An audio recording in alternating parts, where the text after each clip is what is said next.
El fred intens i les nevades persistents que afecten aquest hivern l'Europa central han modificat l'activitat migratòria dels ocells.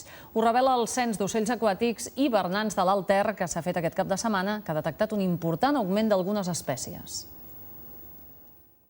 Què és allò?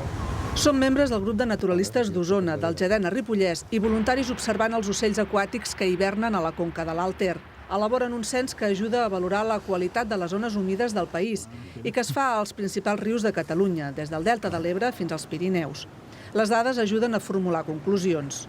El fred està influint encara ara, aportant més quantitat d'ocells que es quedarien a viure durant l'hivern al centre d'Europa, han baixat fins aquí, sobretot la plana de Vic i les seves zones humides, i per tant amb un nombre més elevat que un any normal i sobretot han aparegut algunes espècies que normalment no les veiem.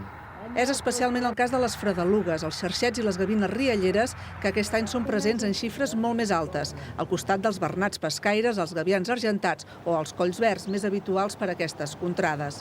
I de corcs marins, una espècie que al llarg dels últims 15 anys ha anat augmentant fins a estabilitzar-se. Unes 100 espècies s'arriben a comptabilitzar a l'Alt Ter i al conjunt d'Osona.